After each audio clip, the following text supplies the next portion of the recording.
There are 57 million people in the United States that are over 65 years old.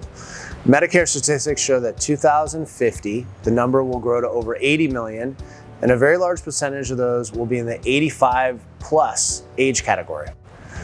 These people typically will need long-term care or government assistance.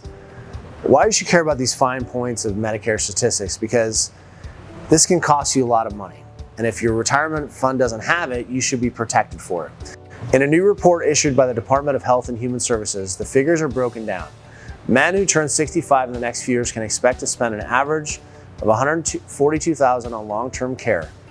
For women, that figure is $176,000. A shocking 56% of boomers mistakenly believe that Medicare will pay for long-term, sometimes called custodial care. They are sadly mistaken. Medicare was designed to cover medical care only.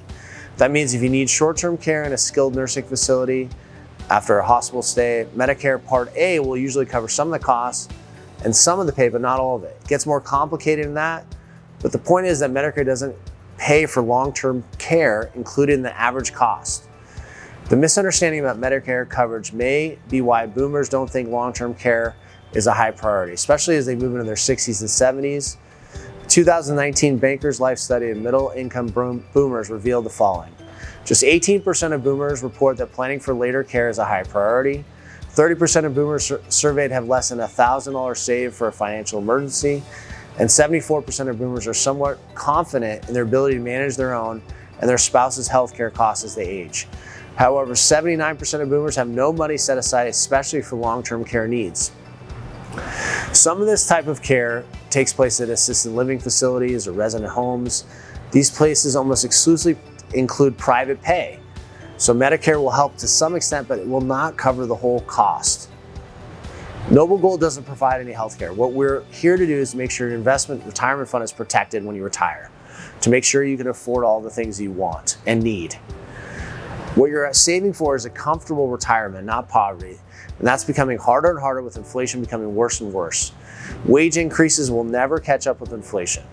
The last recourse is to invest and make sure your investments are protected with a hedge. Investment as an asset that will protect all your investments against inflation and other economic distress. Invest in gold. If you want to learn more about protecting your investments using gold, call us for a no-pressure conversation, 877-646-5347, or download our free guide if you don't want to talk to anybody and just want to learn on your own. Check out noblegoldinvestments.com. If you're interested in investing in precious metals and you want to talk to a no-hassle representative that has experience in physical metal, give us a call. Phone number is 877-646-5347. Our phone lines are always open and we're happy to answer any of your questions.